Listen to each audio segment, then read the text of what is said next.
All right, my name is Mitch Bolo, here with a candidate for the upcoming KBIC election. Please tell us your name and in what district you are running. Hi, Mitch. Pleased to be here today. My name is Chris Swartz, and I'm running in the Barriga District this year. All right, the following is a list of questions collected from the KBOCC student body and staff, the KBIC Facebook page, the new Tribal Members Facebook group, KBIC Members, and off-reservation KBIC Members. The questions were reviewed and summarized by the students of the AS232 Tribal Government class at the KBOCC and finalized by me, Mitch Bolo, here at Eagle Radio. Question number 1. What qualities do you believe a good tribal council member should have? Honest. Being honest. I think being honest to the people, being truthful to the people. If the people ask you straight up what they need or want, give them an honest answer. Don't try to fill them full of hope and stuff like that. Just give them an honest answer. I think those are good qualities in a candidate. In addition, I think just being honest, I think, is a good quality, and letting people know who you are. I've always informed people what I could do for them and what I couldn't do for them when I was in the position with the council earlier. So just being honest with them, I think, is one of the good qualities. So. All right, number 2. What type of educational, professional, or other experiences do you have that you believe will help you if you are chosen as a tribal council member? Ziba. I was born and raised in Ziba. I got a graduate. I'm a graduate of Ziba Tech University. So, early on in life, I grew up in Ziba, and I think I learned a lot back then about our cultural ways, because I really didn't know I was an Indian until we were reaffirmed our cultural rights back in 1972. It was just our way of life. Back then, eating off of the land, going around. I used to sell the Grit newspaper. I'd walk around and talk to people in Ziba. We only had 2 lights in Ziba, Mitch. So, I think what the question was, good qualities or educational experience? Yeah, so I was born and raised in Ziba. Then after that, I tried to go to Northern Michigan University, because my parents wanted me to go to college. So, of course, we want to do what our parents want us to do. So I tried college. I lasted about 2 months. And I said, college isn't for me. So I went to the recruiter's office on a buddy system with a good friend of mine. And we went to the U.S. Air Force Recruitment Center. And a week later, I was chosen for the U.S. Air Force Delayed Reenlistment Plan. And I went into the Delayed Reenlistment Plan. There, I studied with the Community College of the Air Force, learned a conversational Portuguese.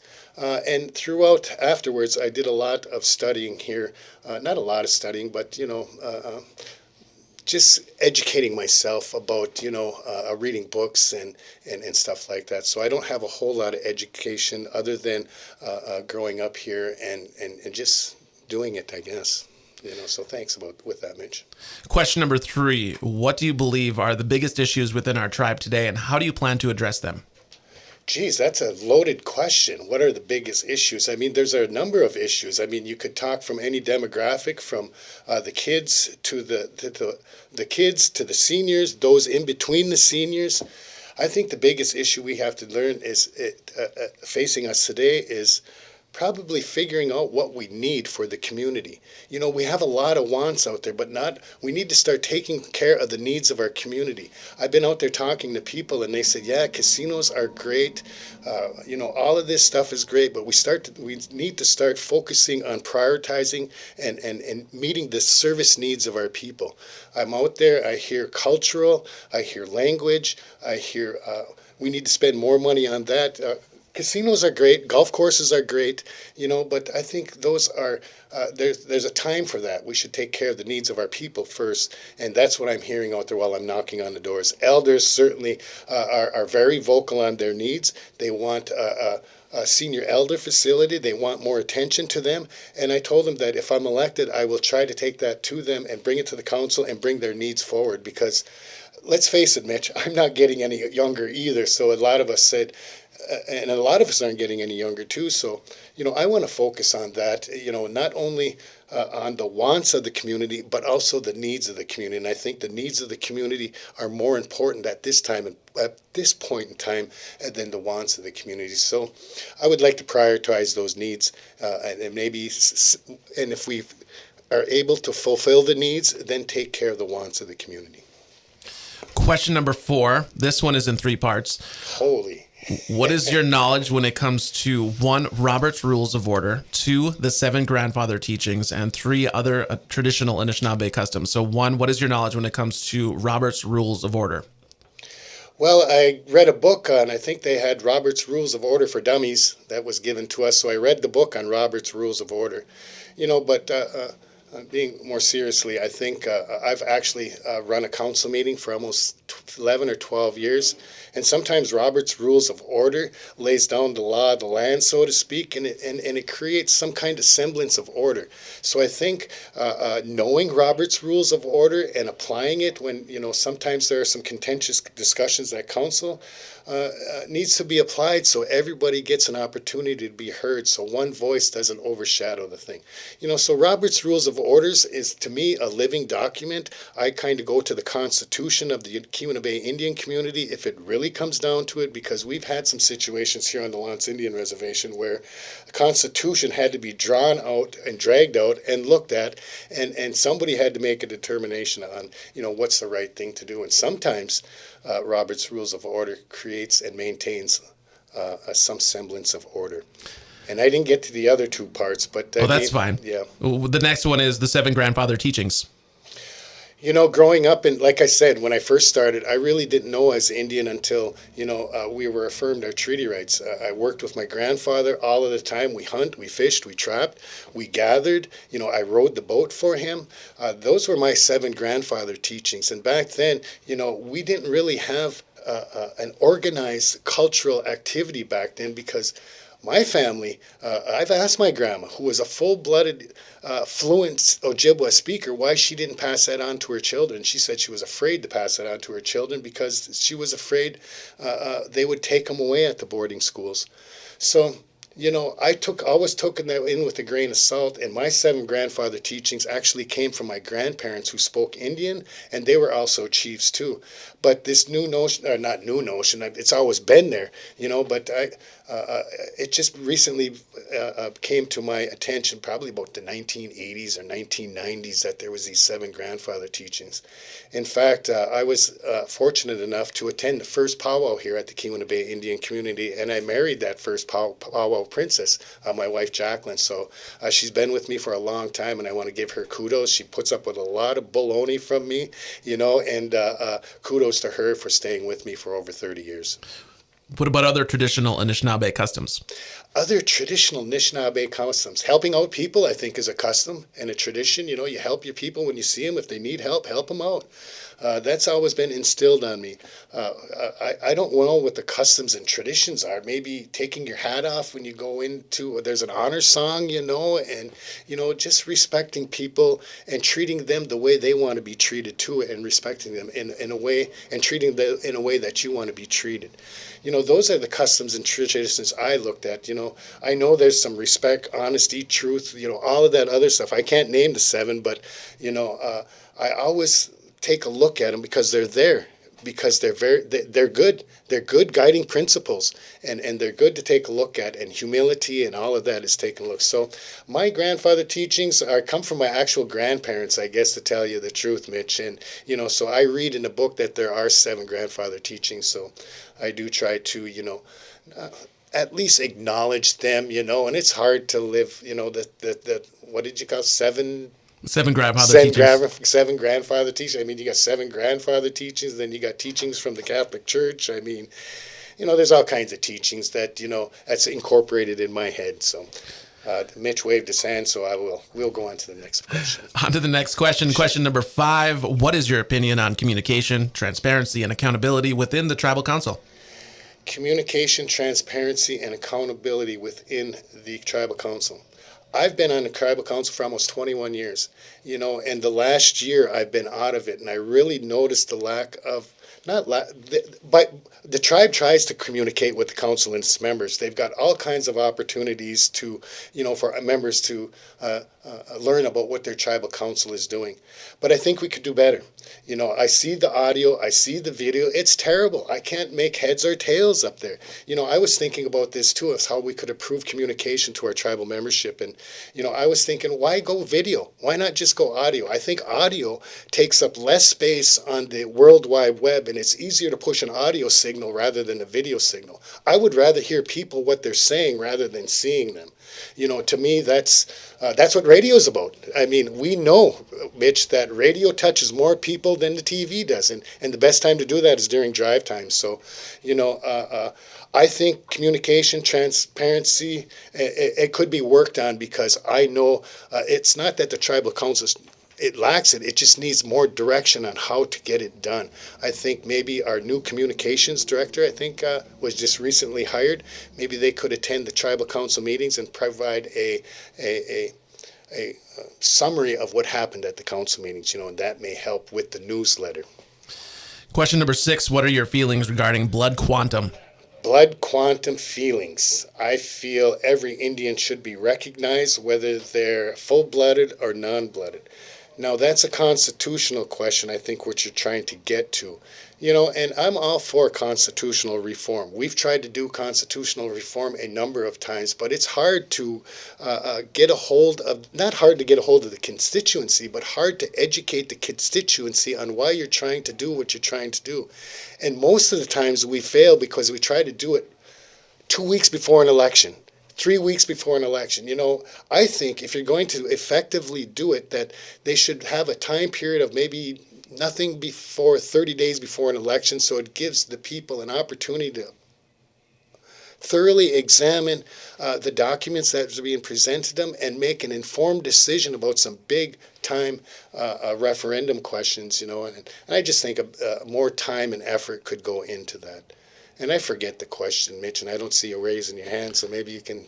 It was regarding blood quantum. Oh, regarding blood quantum. So, yeah, all Indians, whether they're a quarter blood or not, should be recognized, and I'm in favor of a referendum question if the council would like to go forward with that.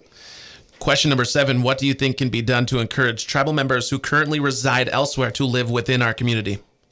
Jeez. How can I encourage people living somewhere else to move here? Is that the question, Mitch? In your Pretty opinion, much, in my opinion. What do you think can be done to encourage tribal members who currently reside elsewhere to live within our community? Utilizing the power of the tribe. Utilizing the power. Like I mentioned before, I think we could improve the services here on the L'Anse Indian Reservation and create a reservation where it meets all of its people's needs. And I think by providing a good service-orientated tribe where you can come, and if you've got issues with mental health, elderly issues, housing issues, you can come to the tribe and you could say, hey, I've got this issue. But what I'd like to see, and the question is, how can we make it more livable, friendly here on the reservation where people want to come here and move here? I think creating those services and meeting the needs of our people would certainly want people to come back here and live, because I'm 60 now, when I turn 70, I'm going to be looking for something, some help from my people. So that's why I'm trying to focus on the needs of our people and working with it now, because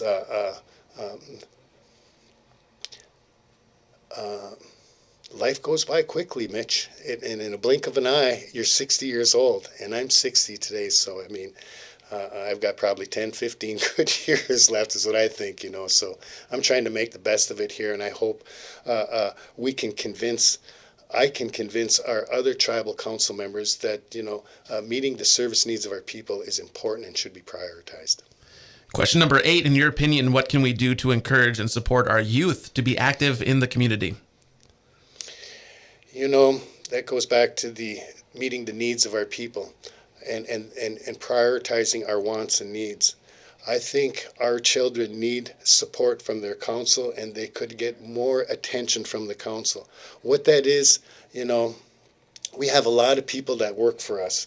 We've got some good people at the youth club that are working for us. They're always asking for money. They're always asking for help. If we can put 25 million up on a slot machine or on a golf course and an RV park and a casino, I think we can invest in the needs of our children here and our elders. But the question was about our children. I think I think we're doing a great job. We just need to continue to do what we're doing. We've got pre-primary, we've got pre-Head Start, we've got a number of opportunities for children to do that. And I see Terry Denemy over there working. She's been there for almost 20 years, Mitch. In fact, I think she's been there longer than 20 years. And she's got a connection with those people, and she's got a great staff that works with her.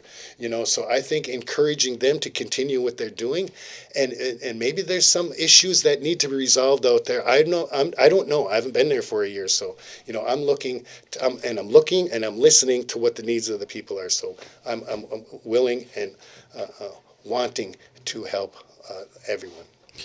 Question number 9, what is your opinion on the topic of tribal members living off the reservation in regards to voting and other rights? What is my opinion regarding off-reservation voting? And other rights. Currently, off-reservation members aren't able to vote on tribal elections because of the residency clause in the Constitution. Like I said before, I'm up for constitutional reform, and we need to educate everybody who has the ability to vote why we want off-reservation members having those same rights. But we need to convince those people on the council, and not only on the council if they want to do a referendum vote, because they're the ones who's going to have to bring it up. The people could do this themselves. They could go out and initiate a referendum petition and initiate this themselves. I mean, I've been in the council 21 years, and I've never seen a referendum petition. I've heard a lot of talk about it, but nobody's actually taken the petition and said, here, council, this is what we want to do. If they did that, I'm sure the council would take that into consideration and try to educate the people on the wants of their off-reservation people. And I don't think anybody would be opposed to hearing or conducting a referendum question to put that to rest. Question number 10, which sections, if any, of the KBIC Constitution would you like to see changes to? Please explain. I would like to see changes to the Constitution in regards to jurisdiction. Currently, the jurisdiction limits it to the Lance Indian Reservation, unless you're engaged in hunting, fishing, and trapping or gathering activities. I would like to expand that sovereign authority where it's all over the ceded territory. We gave up, in exchange for the reservation, we gave up half of Michigan, half of Wisconsin, and half of Minnesota with reserved treaty rights. I would like to continue to save those reserved treaty rights and govern those outside influences that are harming those treaty rights. We've got a lot of corporations out there that really don't care about Indians and our way of life. All they care about is dig, dig, dig, or whatever they're after. Our way of life is dependent upon clean air, clean water, and our ability to learn our language and keep our culture alive. So that's what I see. And what was the question again? I get rolling it, Any changes to the KBIC Constitution? Oh, yeah. Any change, and that's what I would do. I would change anything regarding jurisdiction of the court, because I think we could effectively regulate and govern the whole ceded territory to protect our treaty rights and our existence, because who better would be able to govern themselves than Indian people who have to live here the rest of our lives. Question number 11. Previously, a code of ethics for the Tribal Council was proposed but not enacted. What is your opinion on the Tribal Council being subject to a code of ethics? Oh, that's a good one, Mitch. I know there's a number of people that talk out of turn. Well, I don't know. A code of ethics would probably help because it would be a guiding principle. It's kind of like Robert's Rules. Robert's Rules, at least it gives the chairman a guiding set of principles on how to conduct a meeting. A code of ethics, I think, would help and define what are the needs of the tribal council members, what they can do, what they can't do. Can they work for the tribe and be on the council at the same same time? Can you be a gaming commission member while you're on the council at the same time? Those are some of the things I think we should address. And the question again, Mitch? I should write these questions down. What is your opinion on the tribal council being subject to a code of ethics? Oh yeah, code of ethics. And yeah, I think my opinion. Usually, code of ethics is within yourself, but sometimes that works and sometimes that don't. So a code of ethics could be used as a guiding principle, and it could set out some standards for council members. All right. And then number 12, to end this interview, go ahead and address the voters directly. Hi, Keweenaw Bay Indian community members. My name is Chris Swartz, and I'm running for the Tribal Council in the Baraga District. If elected, I will continue to work for the people of the community in the best way I can. You come to me, I'll let you know what I can do, what I can't do, and I've been in this position before. I know pretty much how the government works, but more importantly, I want to know what your needs are. I'll be out knocking on the doors. Give me a call. My number's 906-201-1703. I'm here to represent you, the people. And if there's anything that I can help represent you, but whether you vote for me or not, please give me a call. And if elected, I will try to do my best to do that. I'm a people person. I'm a member of the Keweenaw Bay Indian community. I was born and raised here on the Lance Indian Reservation in Ziba. I don't plan on going anywhere.